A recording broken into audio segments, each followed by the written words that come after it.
and thank you for joining us for our Tuesday's edition of Press Review right here on Luntha TV. Today, the 4th of August 2026. It is yet another time where we take you through some of the stories that are appearing in our newspapers. And today with me, Tandi Wenzumara, and of course I'm not alone. I'm here with my colleague. My name is Alison Banda. Good morning once again, Alison. Good morning. How are you? I'm alright, thanks, and how are you? Good as well. Thank you. We are going to be taking you through the Nation and the Daily Times newspapers. You want to start? No, ladies first. Okay, thank you very much. On the front page of the Nation newspaper here, a headline reads, Parley Committee decries failure to act on audits.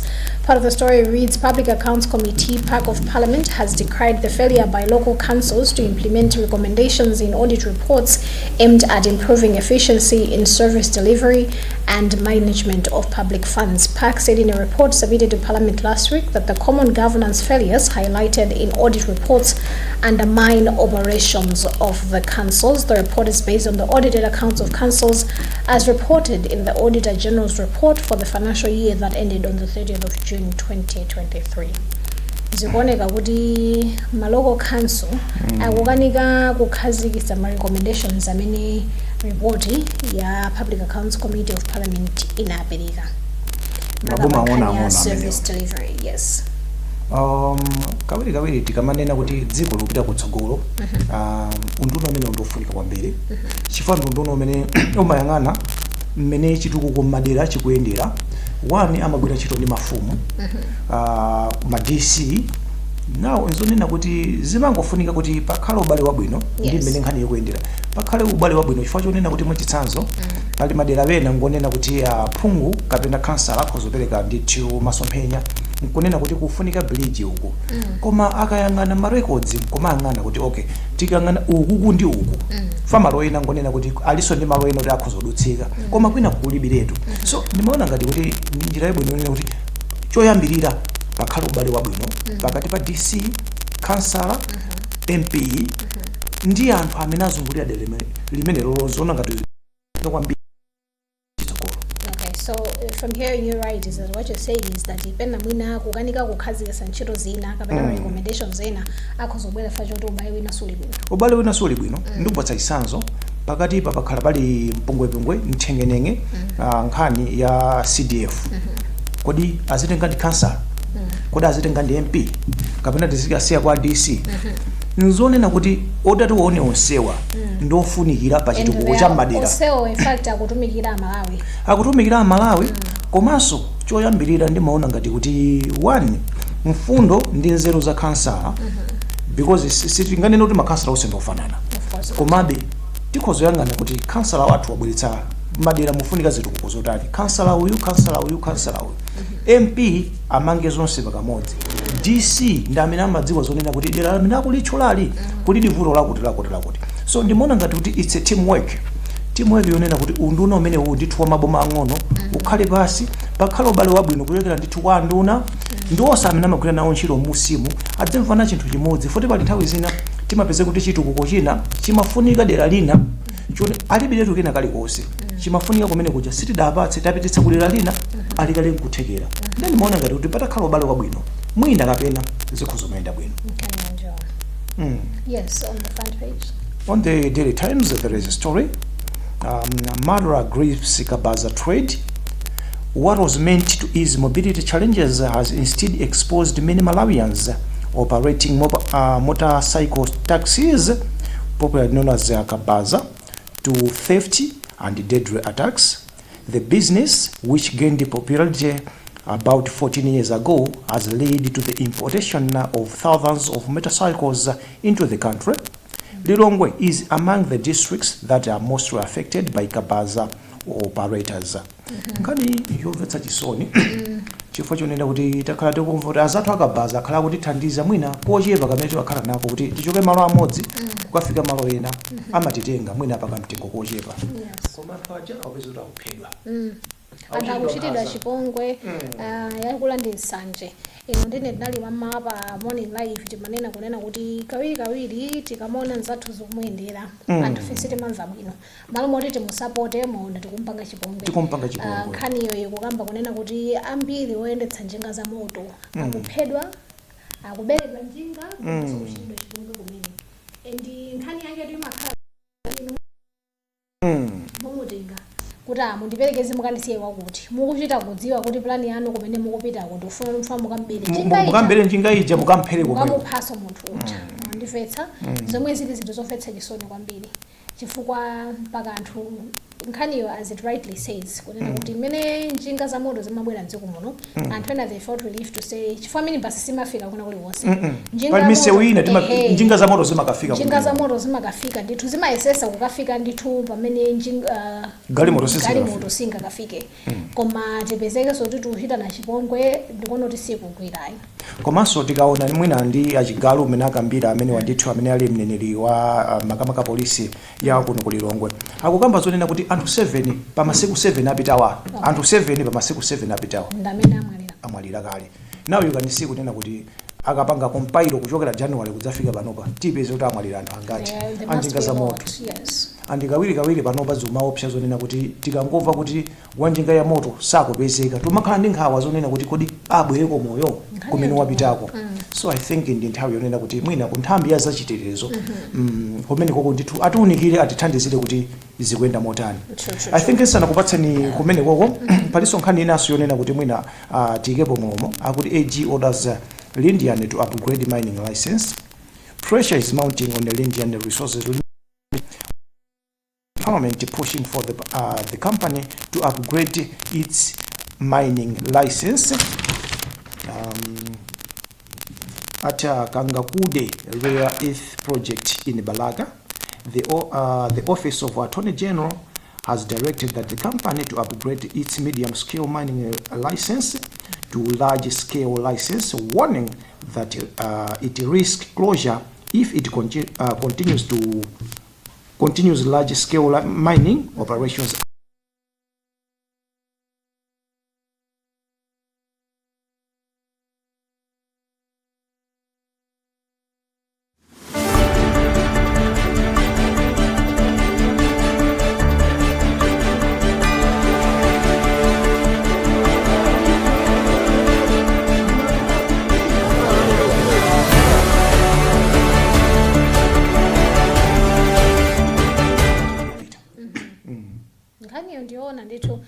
Still on the front page of the Nation newspaper, a headline here reads PSs swell to 60.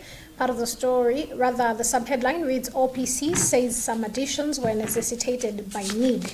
Now, full story is on the second page, and part of it reads that barely 6 months after Chief Secretary of the Government, Justin Saidi, touted a reduction in the number of principal secretaries from 80 to 38 as geared towards efficiency, the number has now risen. The Nation has established that at least 60 officers hold the position of PS, with some ministries such as Finance, Economic Planning and Decentralization having up to 4. In a written response yesterday, OPC spokesperson Focus Maganga considered that the number is slightly higher than stated earlier because some additions were necessitated by need. However, he said the number was still lower than what the DPP administration inherited from the Malawi Congress Party after the September 16 general election.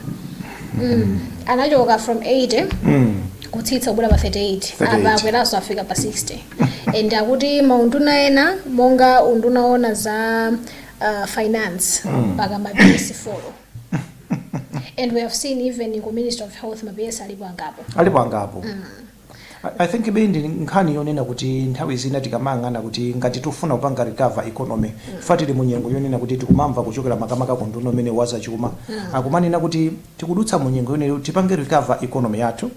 Nkhani ina njabwino choti taonako ndithuya ingakhale mafuta atsika diesel tinaona masiku awiri atatu atsika ngati njira imodzi yonena kuti tisise zinthu koma tikanganabe kwina kwake mmene unduna ugwirira ntchito nthawi zinaso ndalama zambiri timaononga ku maundunako ndipereka mwachitsanzo timamva dzulo anduna amene wandithu amene amayang'ana za gender akukamba zoti tipite ku Morocco tikapange support ya the scorchers akuchita bwino kumene koko. I think kuti pali njira zina zake kuti timazipanga mwachibwanabwana konena kuti tikozongononga ndalama zoti zikadathandizira zimene timakamba zija zonena kuti kansala kapena MP akapereka chitukuko tikampange support tukamba za CDF nzonena kuti maderena mwina sadayambe kuiona chipatso chake ndeno kwina tiyesetse kunena kuti muchuma chathu cha dziko linoli tike mfundo zokhazikika zonena kuti tichepetse mmene timapangira expend ndalama zathu kunena kuti pang'ono ndi pang'ono timabiriji tam'mamidzimu mwachisanzo madera ena pano pa aphunzira bepasi pa mtengo kuno ku Malawi. I think nkandrama kochepa ndithu even ndipereka chisanzo ngati mwina mutatenga even 5 million yonini yoti mwina kwaina ndi ochepa mukhozo kamanga kansasa pena pake nkonena kuti ana amene amaphunzira pasi pa mtengo kuja akhozo papeza shelter. So mwina tingogwira mfundo zonena kuti tichepetse mmene timatulutsira ndalama za dziko. Nkhani yandiona. Do you have any? Yes, I have something on the second page on Daily Times. The story goes like NFA builds maize stock ahead of El Nino. The National Food Reserve Agency, NFRA, says it is targeting grain reserve of 217,000 metric tons of maize. Malawi prepares for strong El Nino weather phenomenon that will trigger food insecurity. NRF's Chief Executive Officer Bruce Muntali said the agency has so far procured 13,967 metric tons of maize across the country since the purchase began on July 22nd this year, spending about 12.5 billion Malawi kwacha. Tamva kuti kubwera El Nino, not only El Nino, koma super El Nino. Zimene zikhozopereka mwina chiopsezo kunkhani za malimidwe mdziko muno. Nde unduna umene unditu makamaka kudzera ku nduna wa za ulimi agriculture komanso kudzera ku nthambi je masunga za chakudya Food Reserve Agency akunena kuti akuyika ndondomeko zonena kuti asunge chakudya chokwana mwina 217,000 metric tons kunena kuti ngati zingativute tizakhale chakudya chakachama. I think nkhani yabwino. It is very good. Chifukwa pena timakonda kudandaula kuti ngatama hii timapanga act mavuta akatigwera. But this is the preparation minute timakhala kamba about disaster risk management also involves preparation itself. Chifukwa mati akuti failing to prepare is preparing to fail. There's a story here. The staff shortage threatens 5 billion kwacha CDF rollout, says committee. Part of the story reads, persistent shortages of key technical personnel could undermine the implementation of the reformed Constituency Development Fund CDF. The Parliamentary Committee on Local Authorities and Rural Development has warned. Presenting the committee's report in Parliament in Nirungo yesterday, Chairperson Edward Jideka Banda said although councils have made progress in preparing for the 2026-2027 financial year, delays in recruiting public works officers, procurement officers and accountants remain a major challenge. Nkhani ya CDF tikuti yambe kugwira ntchito chifukwa chakushepa kwa anthu akugwira ntchito ndi kumene zikhoza kusokoneza kuphatikizapo ati ma accountant komanso anthu ogwira ntchito zogula katundu wa boma ma procurement officers. Nkhani imeneyi ndiyovuta kwambiri foti thandiwe kukamba mwachilungamo panopa tili August tikamafika mwezi wa mawa ndiye kuti boma lotsogozedwa ndi DPP lakwanisa chaka. Now CDF you can see kuti madera ambiri panopa ndiye kuti palibe chimene chachitika ngati sada kena kali konse.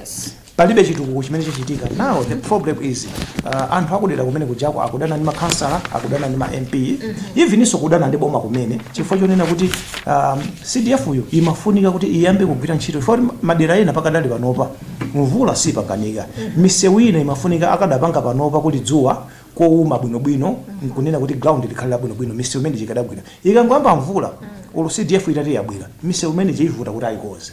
So panopa zimafunika kuti ndalama zimene zijazo ngati pali kuthekera azipangiririzi fa kudandaula kumene akudandaula ma MP ndikomveka adalonjeza kwa wanthu tidzakupangirani chakuti tidzamanga chakuti.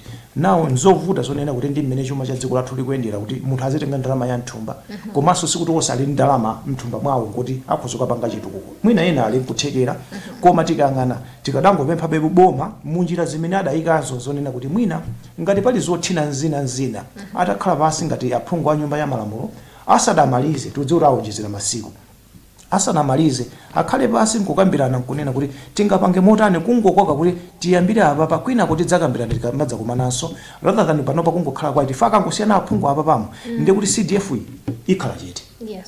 It's true. And wiki again ndio mwe ndithu pamene amalawi ambiri khutu lili tchero kufuna kumva kuti kodi zikhale zikuyenda motani.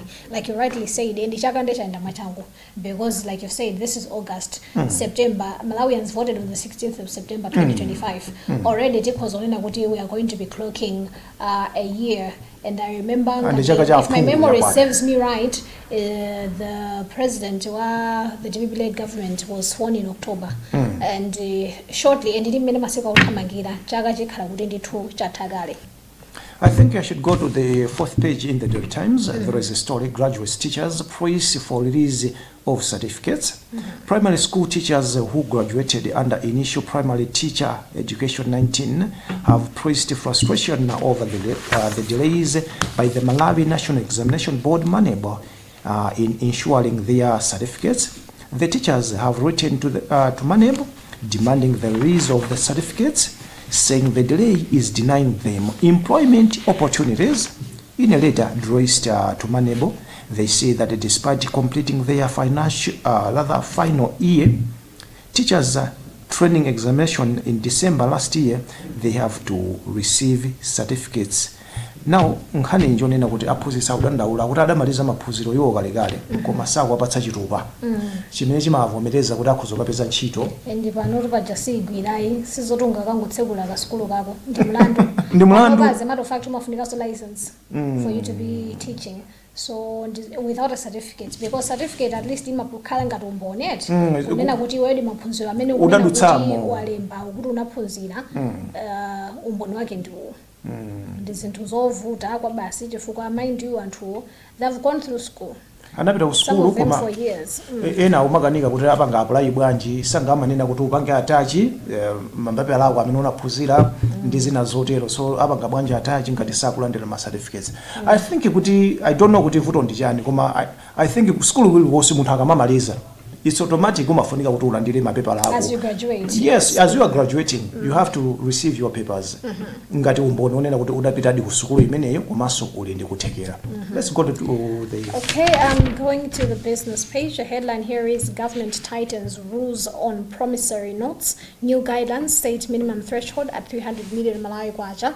Part of the story reads, Ministry of Finance, Economic Planning and Decentralization has rolled out new guidelines restricting government promissory notes to verified liabilities to strengthen debt management, improve fiscal discipline, and enhance transparency. But economists and public finance experts have cautioned that while guidelines could improve management and transparency of promissory notes, they may not resolve the underlying challenge of accumulation of government arrears. Nkhani za chuma zovuta koma mwina ndisanapite mu business page ya ku Daily Times zikhanga tibe story ndiyofanana fa paso pali chithu zimenecho koma pali nkhani ina yonena kuti we have to go through it. WHO praises Malawi's breastfeeding effort. Malawi has been recognized by World Health Organization for maintaining a 60% exclusive breastfeeding rate among infants under 6 months. Although the organization has warned that the country is losing its ground, the exclusive breastfeeding rate has declined from 72% in 2010 to 60% in 2026, according to the latest findings from 2024 Malawi Demographic and Health Survey. Pali chithunzi chimenecho cha achiwiri anduna azakomoyo akukamba timakamba ino ndine mama wankhani yoyamwitsa mwakatiti. Yes. Akuti dziko la Malawi limodzi mwa mayiko ochita bwino kwambiri kuyamwitsa mwakatiti. Komabe zikuoneka kuti kuchokera 2010 kudzafika panopa tatsika pang'ono, tinali pa 72%, that is in 2010. Panopa tatsika tili pa 60% chaka chinocho. Zikukhangati azimayi akukhangati mkaka wogulawo akukonda kwambiri kusiyana kuti aziyamwitsa koma tili munyengo imene tunena kuti tiyamwitse kwambiri musabata imene yes kufunikira makati tisanene kuti ndi sabata yonena kuti azimayi akwene ayamwitsa kwambiri koma mwina yongokumbutsana kufunikira kwa mkaka wa mawere kwa mwana. Tinafotokoza program ya Morning Live kunena kuti pali zinthu zina zokhudzana ndi thanzi la mwana zimene zimapezeka zambiri actually zimapezeka mu mkaka wa mawere. pali chifukwa chimene azaumoyo amanena kuti ayi mwana akabadwa akufira pamene atakwanitsa chaka kumene akuyenera ndithu akhala kuyamba mkaka wa mawere mwakathithi mwakathithi amachita kutsindika ndithu kuti mwakathithi ndetiyeni chonde ndi udindo wina aliyense amene wazungulira mwana amene akanali wang'ono ndipo amayamba kuonesesa ndithu kuti makolo ake akumwanayo titero kwambiri kuti akuyamwa mkaka wa mawere. Moving on to arts and culture, there's the headline here reads Chalamanda and Ndamira relive golden music era. Part of the story reads music legends Gilles Chalamanda and Boniface Ndamira on Saturday turned Nyambadwe ground in Ndiranti Township, Luntha into a stage for nostalgia as they reminded fans why they remain among Malawi's most celebrated performers. Malawi music cannot be discussed without mentioning Lucky Stars and Ndamira composition Chinafuna Mbale. The same is the case with Chalamanda and his Line hit. Ndibonde and how many wawa? Inebena ndimatindika khala ndibafuna. In terms of nostalgia, nyimbo zambiri zakale kale, you know, I listen to Chinafuna Mbale, Ashina Line, Ashina Kapilika kwathu, you know, zambiri ndithu zakale zabwino zamakedzana. And awawa ndizonena kuti pena pake nzonena kuti oyimba amene tikuimba pakadali pano. Let us borrow a leaf from them. Tapezana amene wawa akadali moyo yonchi mukangana agida alichamanente chakuti kale andamera waso chamaite chakuti nzonena kuti ndakulu kuti tikhoza kuphunzirako kuti ayima bwanji musemu chifukwa nthawi zina umazaona oyimba apatsopanopa chaka chimodzi angohita kungohita nyimbo imodzi agonjera pompo koma mukazawo ndikuposaisazo ngati agide line ho dziko lonse lapansi panopa limadziwa kuti kuli agide Chalamanda Chinafuna Mbale line hoyo anabwera somwa mtundu wina after mashup which anadzapanga ndi madingo. Yes, let us celebrate them and give them their flowers whilst they are still alive. All right, maybe still on the arts and culture page in the Daily Times there is a story because you find an ndime ni mwakamba ijasendikamba imene koma there is another story. Lulu sings for Soldier. Celebrated musician and producer Lulu has finally come out to state a tribute for Soldier Lucius Banda 2 years after his dismiss. The track is entitled Soldier and was produced by DJ Meg. Lulu yesterday said that he has already wanted to produce the tribute song for Soldier but was not ready to do so. Timadziwa kwambiri ino ndi nkhalakale mu industry. Lucius Banda nthawi zambiri amampanga trust kwambiri Lulu and I remember kangako kosi yewa kakati wachuka Zembani Banda amaisiya m'manja mwa Lulu. Yes, amaisiya m'manja mwa Lulu yeti Lulu sanali member wa Zembani Banda. Yes, he has matumela band. Yes, yeah, ndi band yake koma anampanga trust koma anthu ambiri anadabwa uzonena kuti kodi mmene amakhalira Lucius Banda ndi Lulu kodi Lulu angokhala chitende wajambula nyimbo panopa zoti ili pa social media nzonena kuti kupereka ulemu kunena kuti yayi asoja munagwira ntchito ya bwino kwambiri chifoti nthawi zambiri timakhala ngati tumwera tungonena kuti soja anapita kaya ku UK koma anapita ndithu. Yes, but that is mazayiwalika. And honestly with the run that he had, Soldier Lucius Banda, he's one star that kani nostalgia yomwe ija timanena ija nyimbo zambiri zimene anaimba kale kale zomwe panopa timatitika zimvera, they take us back to nthawi imeneyoyo. You know, dziko likanalira mphonje. That's how we put it anyways. And dependa bako umazapeza kuti panopa nyimbo yaimbidwa dzulo chifukwa message yo yugwira ntchito panopa koma anaimba yemwe 10 years ago. And honestly pena ukamvera panopa that's when you realize you know what, we had it good at some moment in terms of music. Nthawi nake sinali bwino kwa basi, not that now it's not good komabe we don't appreciate enough how good we had it in terms of music industry and time with so many people, talent yosiyana siyana nyimbo zoti ukamvera kapena kuonera kuchita kuona ndithu kuti apapa maikidwa effort. And tukakamba zamene Lucius Banda usaiwala ndameneso adapita ndithu kukamangira nyumba timakamba apapa za Ndamera anakamangira nyumba atu Ndamera ali moyo nkukakozera nyumba zonena kuti ndi legend mzanga maimbidwe omwewa so zonena kuti nthawi zina tizikhala pasi kupanga appreciate the talent imene anzathu ali nayo even in death as well because that is what's happening right now with Lulu. He chooses to celebrate him even in death. And we know good even when he was alive they celebrated one another.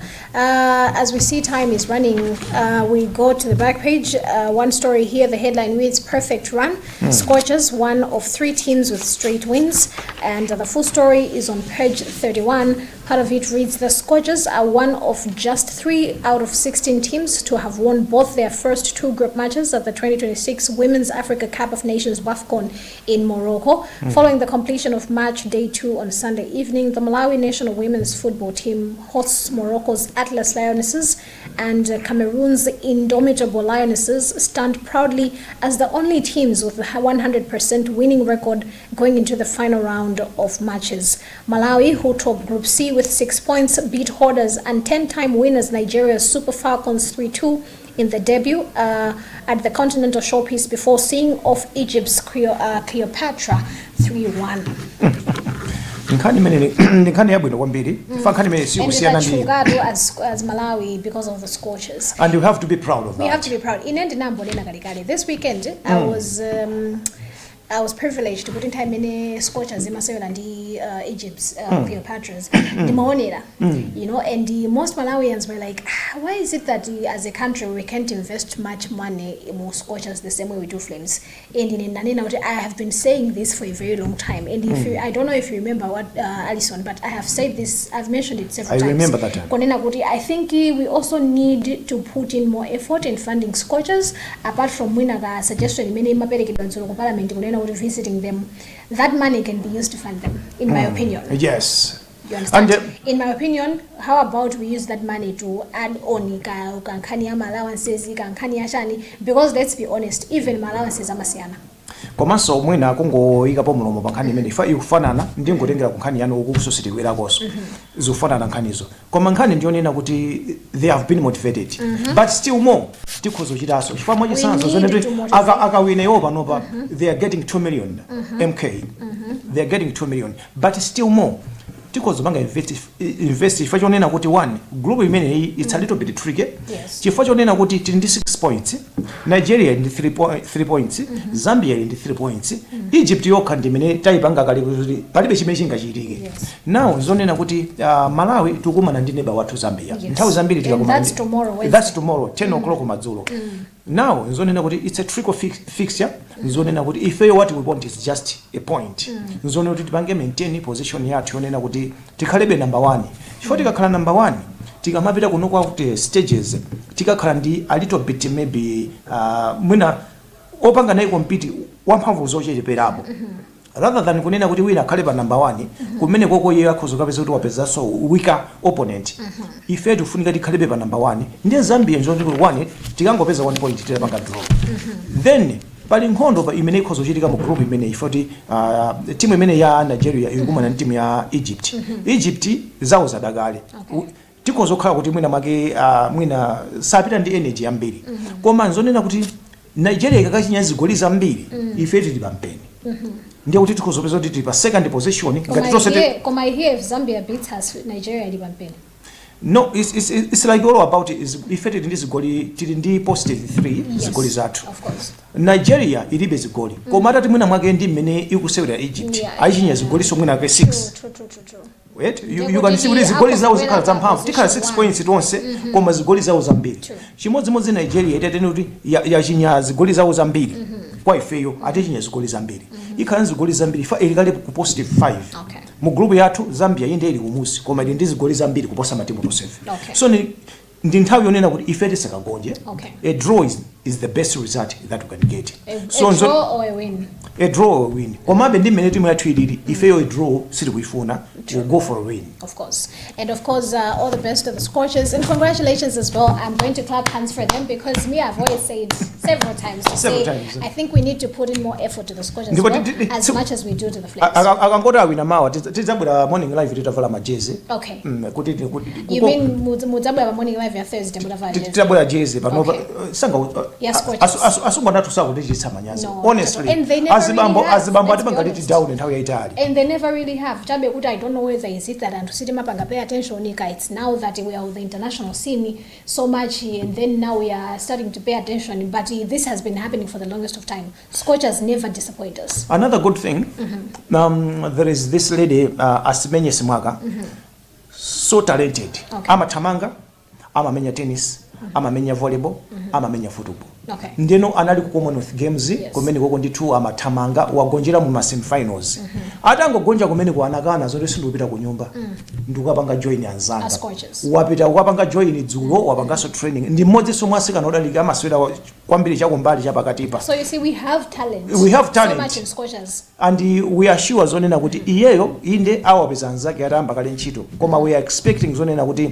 kundime kumene tikupita kumzone kuti we need more energy so mwina ngati wina angatopete pamsika pamsewu uyu ndithu wabwera nzonena ndi wa height yabwino amathamanga kwambiri. Yes, I know you know her. Yes, I know ndi msilikali wa ku MDF. Yes, I know her zimaga wazo thamanga.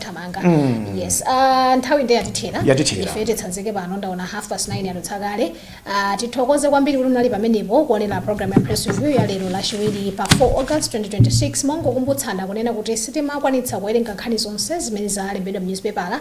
Iniyo chimene mungapange ndi kupeza newspaperazi kuti muone zina mwa nkhani zimene tawerenga komanso zina zomwe sitinathe kutero. Kuchokera kwa ine Thandi Mzumara komanso Msangayo Alison Banda komanso tithokoze pamakina Henry Malunga komanso Patrick Mlauzi kuonetsa kuti tioneke komanso timveke imene zikuchitiramo. Pitizani kuonera ma program athu otsatira pano pa kanema wa Luntha mwakoma nonse.